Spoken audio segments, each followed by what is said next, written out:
উফ, এবার বের কর তো হতচ্ছাড়া, চিড়ে যাচ্ছে তো।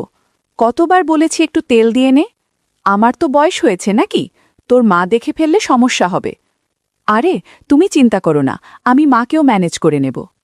দুপুরে ঘুম ভেঙেই দেখি পদীপিসি এসে হাজির বাড়িতে। মায়ের নাম ঋন্ময়ী, আর সন্তু কাকিমার নাম কেন সন্তু কাকিমা আমি জানি না। মা আমার বরাবরের লোভী।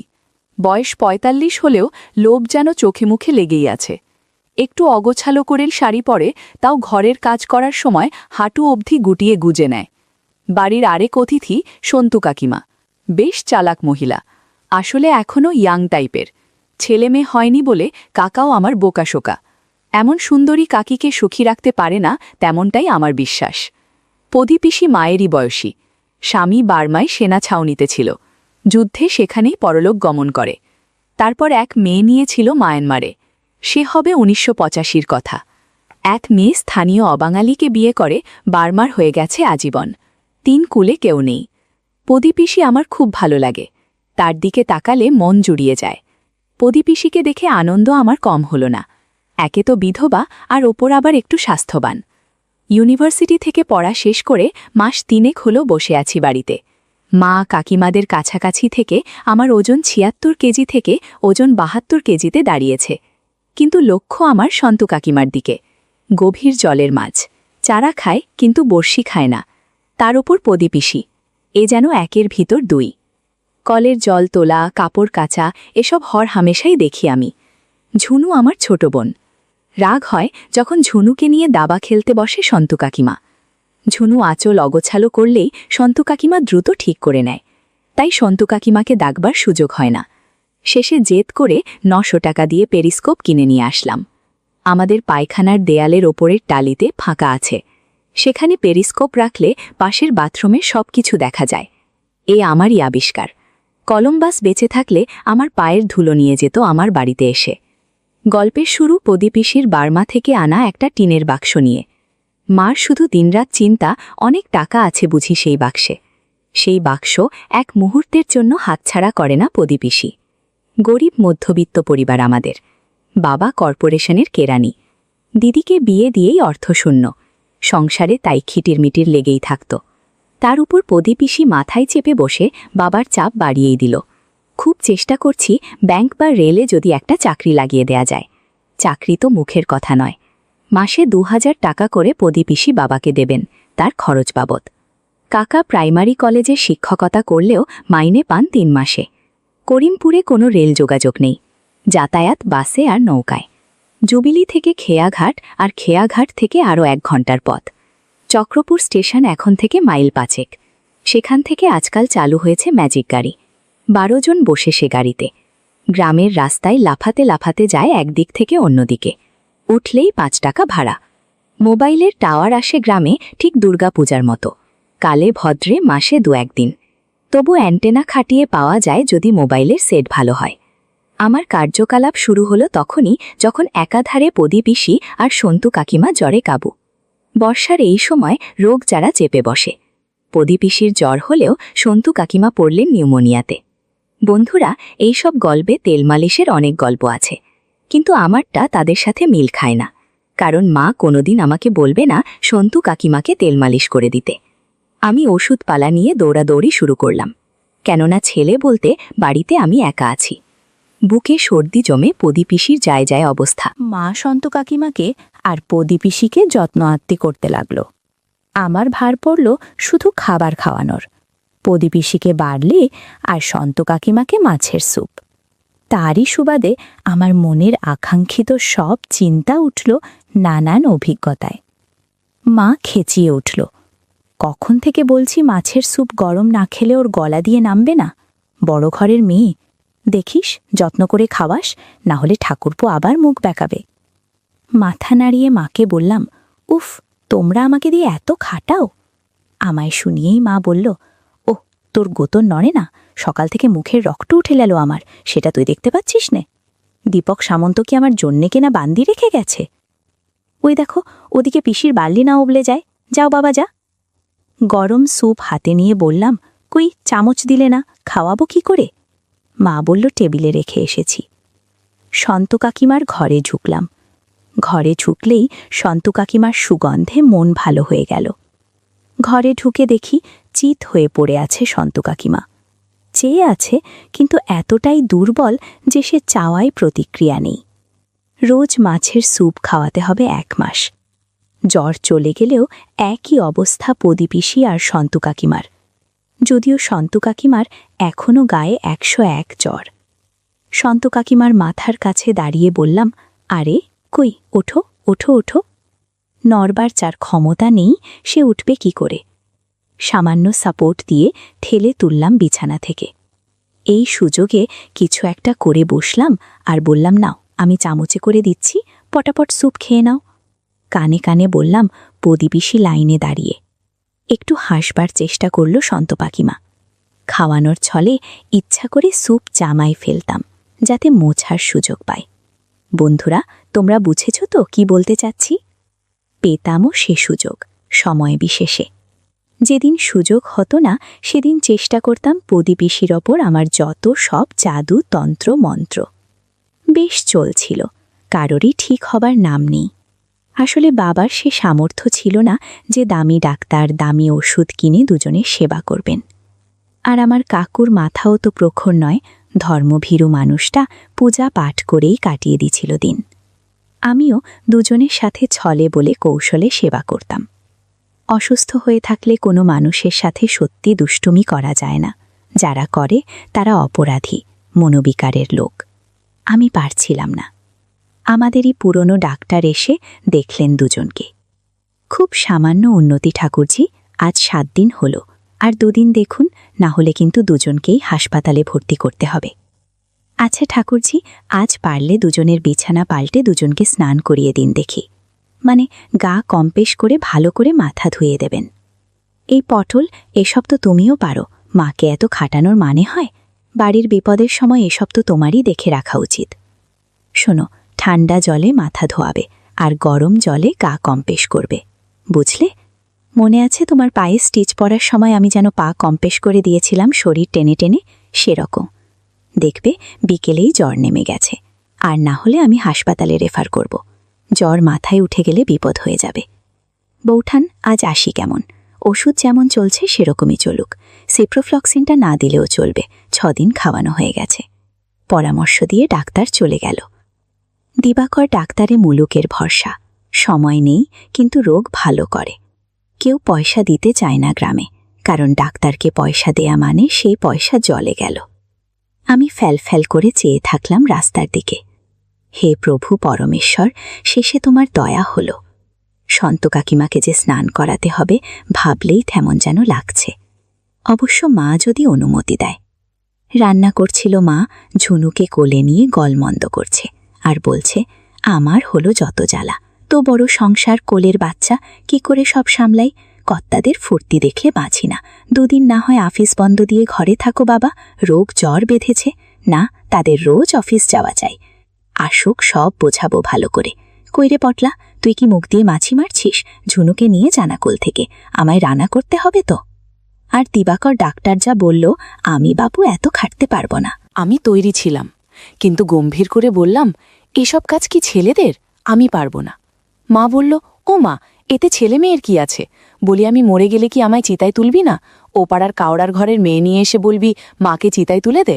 মাথা আমার এমনি খারাপ পটলা, যা বলছি কর। কাজ বললেই মুখ বেজার। পরম অনিচ্ছায় বেজার মুখ নিয়ে গেলাম রান্নাঘরে। ঝুনু খুঁটে খুঁটে বাতাবি লেবু লাল করে দিয়েছে। মুখ দিয়ে এখন কামড়ায় বাতাবি লেবুর বোটা। অল্প বয়স, সে তো বোঝে না। ঝুনুকে তুলতে গিয়ে বাতাবি লেবুর দিকে চোখ পড়ল। এতক্ষণ ধরে কামড়ানোর কারণে লালা লেগে আছে। ঝুনুকে তুলে নিলেও বাতাবি লেবু ওভাবেই পড়ে আছে। শ্রোতা বন্ধুরা, ইউটিউবের কড়া নিয়মের কারণে কিছু বিষয় সরাসরি বলা যাচ্ছে না। তোমরা যদি একদম খোলামেলা গল্প শুনতে চাও, তাহলে কমেন্টে দেয়া লিঙ্ক থেকে আমার ওয়েবসাইট ভিজিট করো। সেখানে একদম খোলামেলা গল্প দেয়া আছে। আমি কিছুক্ষণ দেখে ঝুনুকে ঘরে ঘুম পাড়িয়ে দিয়ে আসলাম। নিচে গিয়ে আবার রান্নাঘরে গেলাম। মা একটা টিনের বালতিতে 8 বালতি গরম জল দিয়ে গেল। নে, একবার কাকিমাকে কম্প্রেস করে দে, পদির জলটা পরে দিচ্ছি। হাত, পায়ের গোড়ালি, পেট আর গলা ভালো করে ধুয়ে দিস, 6 দিন ধরে শুয়ে আছে। আমি মনে মনে বললাম, পারলে অনেক কিছুই করা যাবে। তোয়ালে নিয়ে বললাম, ঠিক আছে। বেশি কথা বাড়িয়ে বিব্রত হওয়ার কোনো মানেই হয় না। সন্তু কাকিমার খাটের সামনে গরম জল নিয়ে রাখলাম, যাতে সুবিধা হয়। দেখলাম ঘুমোচ্ছে, হালকা জ্বর গায়ে। কি গো, না ওঠো, আমি গাটা গরম জলে কম্প্রেস করে দিই। ডাক্তার বলেছে না হলে জ্বর কমবে না। চোখ খুলো সন্তু কাকিমা। জড়ানো গলায় বলল, তোর মা কোথায়? আমি বললাম, মার সময় নেই, রান্না করছে, ঝুনুকে দেখতে হচ্ছে, মা পারবে না, তাই আমি এসেছি। কাকিমা বলল, দে, আমি নিজেই করে নিচ্ছি। কাকি খুব শেয়ানা, আমিও নাছোড় বান্দা। মনে মনে ভাবলাম, তোমার উঠবার ক্ষমতা নেই। তবুও কোনো রকমে উঠলেন বিছানা থেকে। দুপা নামিয়ে কাপড়টা একটু ঠিক করে আঁচল ঠেকে উঠে দাঁড়াতে গিয়ে দুর্বলতায় তাল খেয়ে মুখ থুবড়ে পড়তে যাচ্ছিল। যদিও আমি পিছনে দাঁড়িয়েছিলাম। কোনো রকমে হাত ধরে মাছিরে দিলাম। একটু বকুনির সুরে বললাম, শোনো, ঠিক হয়ে গেলে যা ইচ্ছা করো, যতদিন ঠিক না হচ্ছ যা বলছি করে যাও, বুঝলে? আমাকে প্রদীপিসিকেও স্নান করতে হবে। মনে মনে বুঝে গেলেন যে আমার সাহায্য ছাড়া গা কম্প্রেস করা তার দ্বারা হবে না। দুর্বলতায় মাথা টাল খাচ্ছে। আমিও বললাম, তুমি বসো তো চুপ করে, আমায় আমার কাজ করতে দাও, না হলে মাকে বলবো তুমি করতে দিচ্ছ না।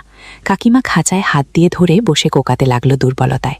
তোয়ালে গরম জলে ভিজিয়ে প্রথমে পা দুটো ভালো করে কম্প্রেস করলাম। বললাম, এই যে হাঁটু অবধি ফ্রি গুটিয়ে নাও দেখি। কাকিমাও যেন বাধ্য মেয়ের মতো শাড়ি গুটিয়ে নিল। তোয়ালের গরম ভাপের জন্য আরাম লাগছিল কাকিমার। কাকিমার পা দেখে খুব ভালো লাগলো, একদম মসৃণ পা। খেয়াল দুহাত দিয়ে শাড়ি চেপে রেখেছে কাকিমা। যাই হোক, তবুও সুযোগ আসবে, আমিও ছাড়ব না আজ। বেশি কিছু বললে মাকে ডাকব। বলতে না বলতেই মা এসে হাজির। আমিও সুযোগ বুঝে বললাম, দেখো না মা, কাকিমা ভালো করে সেবা করতে দিচ্ছে না। মা রাগের মাথায় কয়েকটা কথা শুনিয়ে দিল। অমনি কাকিকা একটু ইতস্তত হয়ে বলল, যা করার কর।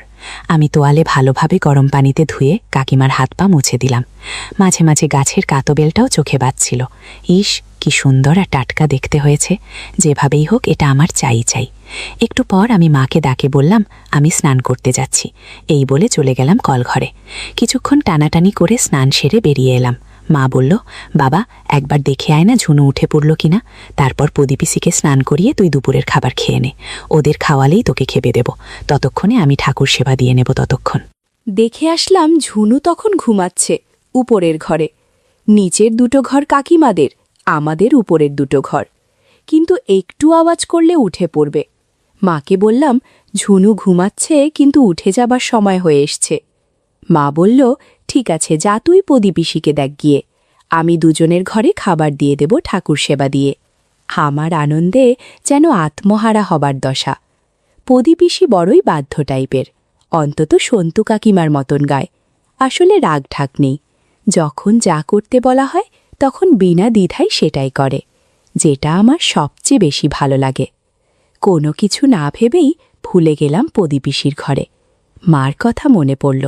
প্রদীপিসির বর্মি বাক্স খুলে দেখতে হবে কি আছে। ভালো করে দেখলাম প্রদীপিসিকে, এক্কেবারে ঘুমিয়ে আছে। চুপি সারে গিয়ে বর্মি বাক্সের কাছে গেলাম। রান্নাঘরের পাশেই প্রদীপিসির একটা আলাদা ঘর, সেটা আমাদের ঘরের সাথে নয়। প্রদীপিসি সেখানেই ঘুমায়। বাবা একটু মেরামত করে দিয়েছে। ঘর বিশেষ সুবিধার নয়, তবে প্রদীপিসি তাতেই বেশি স্বাচ্ছন্দ্য, একা থাকতেই বেশি ভালোবাসে। লজ্জা করে মিথ্যে বলবো না, প্রদীপিসি আসার পর থেকে আমার মন আবার ভাগ হয়ে গিয়েছিল প্রদীপিসি আর সন্তু কাকিমার ওপর। আজ প্রদীপিসির পালা। তার আগে খুললাম প্রদীপিসির বর্মি বাক্স। এখনও কেউ ওই বাক্সে হাত দেবার সাহস পর্যন্ত পাইনি। খুলে দেখি ভিতরে কিছুই নেই, জামা কাপড় ছাড়া। কিন্তু ওটা কি? আর একটা গয়নার বাক্স। সেটা একটা বেশ ভারী মাপের পিতলের তালা দিয়ে বন্ধ রাখা। রূপোর হুকো পিসে মশাইয়ের হবে। আর কিছু টাকা ভরা একটা মান্ধাতা আমলের টাকার থলে। নোটগুলো চলে না, খাতার ডিস্তের মতো বড় বড় 100 টাকার কালো নোট। তেমন কিছু দেখতে না পেয়ে বক্সটা বন্ধ করে এগিয়ে আসলাম প্রদীপিসির দিকে। ও পিসির ডিসি, আরে উঠে পড়ো। ডাক্তার বলল গা হাত পা কম্প্রেস না করলে শরীর আরও খারাপ করবে, এরপর হাসপাতালে যেতে হবে। চোখ চেয়ে দেখল আর বলল, বাবা, আমার দম নেই, তুই যা করবার করে দে না সোনা। কথাটা শুনে খুব ভালো লাগলো। আমি বললাম, বেশ, তুমি ঘুমাও, আমি যা করার করে দিচ্ছি। মা তোমার ঘরে শাড়ি জামা কাপড় রেডি করে গেছে, আমি মাথা ধুয়ে দিলে তুমি পরে নিও, কেমন? আমার কথায় সম্মতি জানিয়ে মাথা নাড়ল প্রদীপিসি। আমি গরম পানিতে তোয়ালে দিয়ে কম্প্রেস করে দিলাম। পিসির শাড়ি অগোছালো হয়ে আছে, সাথে ব্লাউজের কিছু বোতামও কেমন যেন হয়ে আছে। আমি আর চোখে পিসিকে দেখছিলাম আর সেবা করছিলাম। মনে হয় পিসির একটু ভালো লাগছে। শ্রোতা বন্ধুরা, ইউটিউবের কড়া নিয়মের কারণে কিছু বিষয় সরাসরি বলা যাচ্ছে না। তোমরা যদি একদম খোলামেলা গল্প শুনতে চাও, তাহলে কমেন্টে দেয়া লিংক থেকে আমার ওয়েবসাইট ভিজিট করো। সেখানে একদম খোলামেলা গল্প দেয়া আছে। আমার সেবা করা দেখে বলল, অনেকদিন পর একটু ভালো লাগছে রে পটোলা। সেই যে কবে বিধবা হয়েছি তারপর থেকে একা পড়ে আছি। তুই ভালো করে তেল মাখিয়ে নে, না হলে খসখসা ভাবটা যাবে না। পিসির কথা মতো আমি ঠিক সেভাবেই সেবা যত্ন করলাম। মিনিট 20 পর স্বাভাবিক হলাম মা এসে পড়ল বলে। যাওয়ার সময় বললাম, পিসি রোজ আসবো এখানে, তবে একটা কাজ করে দিতে হবে। পিসি লজ্জায় আঁচলের ঘোমটা কেটে বলল, যা, দুষ্টু ছেলে কোথাকার। আমি বললাম, দুষ্টু? হ্যাঁ, তাই তো দেখলাম। তুমি আর চোখে দেখছিলে পুরোটা গেছে কিনা। পিসি লজ্জা পেয়ে বলল, চুপ কর ছোকরা, এখন বল কি সাহায্য করতে হবে। আমি বললাম, শোনো না, কিছু জোগাড় লাগলো, সন্তু কাকিমাকে যদি ম্যানেজ করে দেয়া যায় তাহলে ভালোই হতো। পিসি বলল, সে আমি তোর ছোকছোকানি দেখেই বুঝেছি, দাঁড়া তোর বাবা আসুক। আমি বললাম, ওরকম করছো কেন? মা আসবে বলে না তাড়াতাড়ি করতে হলো। পিসি বলল, এই যা তো। আমি বললাম, দেখো যাচ্ছি, তুমি বুদ্ধি বার করো। এমন সময় মা চেঁচালো। আমি বললাম, এই তো আসছি, তুমি দুজনকে খাবার দাও, আমি খাইয়ে নিজে খাবো। আমি দৌড়ে গেলাম মায়ের কাছে। যেতেই জিজ্ঞাসা করল, হ্যাঁ রে, কি দেখলি বাক্সে? আমি চোখ বড় বড় করে বললাম, অনেক কিছু। কি কি দেখলি? আমার দিকে তাকিয়ে তাকিয়ে লোক যেন গরম মোমের মতো গলে পড়ছে চোখ থেকে। বাড়িয়ে বললাম, সোনা দানা আরো কত কি, অনেক টাকা মা। মা বলল, তাহলে এখন থেকে খাতির করা শুরু করি, কি বল? মার চোখে শুধু অনেক টাকা, অনেক টাকা। আমি বললাম, শোনো, পদিপিসিকে কি করে খুশি করতে হয় সেটা আমার উপর ছেড়ে দাও। মা যেন আগ্রহ নিয়ে আমায় মাথায় হাত বুলিয়ে বলল, পারবি বাবা, পারবি, আমাদের সব দুঃখ দূর হয়ে যাবে না রে। আমিও বাড়িয়ে বললাম, হ্যাঁ, বাক্স ভর্তি টাকা। আমায় আদর করতে করতে মা বলল, নে বাবা নে, আজ থেকেই লেগে পড়। আমি রোজ সন্দেশ খাওয়াবো পদিকে। এখন যা সন্তুকে খাইয়ে দিয়ায়। আমিও গদগদ হয়ে চলে গেলাম সন্তু কাকিমার ঘরে। দেখি শুয়ে আছে। শাড়ি, সায়া, ব্লাউজ পরলেও অসুস্থ মানুষ ঠিকমতো পরতে পারেনি। মনে হচ্ছে একটু ভালো লাগছে। তাকিয়ে বললাম, কি এখন কেমন? নাও খেয়ে নাও, না হলে তোমার স্যুপ ঠান্ডা হয়ে যাবে। আশ্চর্য রকমভাবে দুজনের যেন ঠিক হতে শুরু করেছে। পদিপিসি প্রায় বিছানা থেকে উঠে বসেছে। যদিও সন্তু কাকিমা এখনও উঠতে পারেনি, কিন্তু চোখ মুখ আগের চেয়ে অনেক পরিষ্কার। সন্তু কাকিমাকে খাবার খাইয়ে মায়ের কাছে গেলাম। একটা বুদ্ধি দিয়ে বললাম, শোনো, চুপি চুপি একটা কথা বলি। মা স্বাভাবিক তীক্ষ্ণ সুরে বলল, বেলা দুপুরে আবার আধিক্ষেতা কেন? আমিও কায়দা করে মাকে বললাম, ইশারা করে পদিপিসি শুনতে পাবে। মাও এগিয়ে আসলো। আমি চাল চেলে দিলাম। পদিপিসি বিধবা তো। আমার মনে হয় পদিপিসি কারো সঙ্গ যায়। মা জিজ্ঞাসা করল, তুই কি করে জানলি? আমি বললাম, আমি কি আগের মতো ছোট আছি? আমায় ইশারা করে একটু ওই রকম, মানে ছেলে মেয়ের যেমনটা হয়। তুমি চাইলে দেখাতে পারি আমি মিথ্যে বলছি না, সত্যি বলছি। মা বলল, আর যদি সত্যি না হয়? আমি বললাম, তোমার টাকার দরকার না দরকার নেই। মায়ের মুখ বদলে গেল। বেশ, আজ দেখব, যদি তুই মিথ্যে বলিস তাহলে আজ তোর এবারের শেষ দিন। আমি বললাম, যখন পদিপিসির ঘরে যাব কম্পোজ করাতে, তখন ওপাশের জানলা দিয়ে দেখো, সব দেখতে পারবে। মা বলল, ইসমা গো, আমার মরণ হয় না, তুই নিজের পিসির সাথে? আমি বললাম, তোমার পদিপিসির সম্পত্তি চাই নাকি না তাই বলো না। মা বলল, তোর বাবা যদি জানতে পারে না, সেদিন তোর শেষ দিন হবে। হে ভগবান, এ কি অনাচার! একটু পর মা জল গরম করে দিল। আমিও মাকে ফিসফিস করে বললাম, 15 মিনিট পরে জানলা দিয়ে দেখো, বুঝতে পারবে। মাও যেন নিষিদ্ধ দৃষ্টি দিয়ে আমার চোখের ভিতরে তাকিয়ে আমায় মেপে নিল। মাকে যখন আমার নাটকে জড়িয়ে ফেলেছি, সন্তু কাকিমাকেও কোনো রকমে ঢুকিয়ে ফেলা যাবে। সোজা গেলাম পদিপিসির ঘরে। কোনো কথা না বাড়িয়ে সেবা করতে শুরু করলাম। পিসি একটু বিরক্ত হয়ে বাধা দেবার চেষ্টা করলেও আমি পদিপিসিকে রাজি করালাম। এখন সব ঠিক আছে, আমার কথার সাথে তাল মিলাচ্ছে। শ্রোতা বন্ধুরা, ইউটিউবের কড়া নিয়মের কারণে কিছু বিষয় সরাসরি বলা যাচ্ছে না। তোমরা যদি একদম খোলামেলা গল্প শুনতে চাও তাহলে কমেন্টে দেয়া লিঙ্ক থেকে আমার ওয়েবসাইট ভিজিট করো। সেখানে একদম খোলামেলা গল্প দেয়া আছে। কিছুক্ষণ বাদেই দেখি মা জানলার পাশে এসে হাজির। এদিকে পিসি চোখ বুজে আছে, ঠিক যেমনটা আনন্দে থাকলে হয়। আমি পিসির বোঝা চোখের সুযোগ নিয়ে মাকে ভিতরে আসতে বললাম, যাতে হাতে নাতে যাতে ধরতে পারে। মার আসতে যতটুকু সময় লাগবে ততটুকুই আমার স্বাধীনতা। ক্যাচক্যাচ করে দরজা খুলে মা ঢুকল। মাকে দেখে ধরফরিয়ে উঠল প্রদীপিসি। কোনো রকমে আড়াল করল। মার দিকে তাকিয়েই অভিযোগ করতে শুরু করল, এই দেখ, তোর ছেলে রোজ আমাকে বিরক্ত করে। মানা করেছি, বলেছি তোর বাবাকে বলে দেব আজ। আমি ওর শক্তির সাথে পারিনি। মা হতভম্ব হয়ে কি বলবে, তোতলিয়ে বলল, না বদি, আমি কিছু মনে করিনি। হ্যাঁ হ্যাঁ, কি মনে করব, আমি যাই, ঝুনুর উঠবার সময় হয়ে গেল। মা যাবার আগে জাদুর লাঠির দিকে একবার তাকালো। আমি বুঝে গেছি মায়ের পছন্দ হয়েছে। এদিকে পিসি বলছে, ওরে যাসনি, শোন, তোর ছেলেকে কিছু বললি না? আমি তো তোদের কারো সামনে যেতে পারবো না লাজে। মা দরজা দিয়ে বেরিয়ে যাওয়ার আগে বলল, বলা বলির কি আছে, আমি কিছু মনে করিনি। আমি ইশারা করলাম প্রদীপিসিকে। প্রদীপিসি কপালে হাত ঠেকিয়ে বলল, এ কি দুষ্টু ছেলে রে বাবা, তোর তলে তলে এত বুদ্ধি। রান্নাঘর থেকে মা চেঁচালো, বাবা পটলা, সন্তু কাকিমাকে দেখে তুই স্নান করে নে বাবা, না হলে দেরি হয়ে যাবে কালকের মতো। আমি প্রদীপিসির দিকে তাকিয়ে বললাম, কি গো, পারবে করে নিতে? মুখ ভেঙিয়ে প্রদীপিসি দমল, যা, হাত ছাড়া আমার সামনে থেকে। এরপর কি হলো আর কিভাবে সন্তু কাকিমাকে কৌশলে রাজি করালাম তা তোমাদের আগামী পর্বে শোনাব।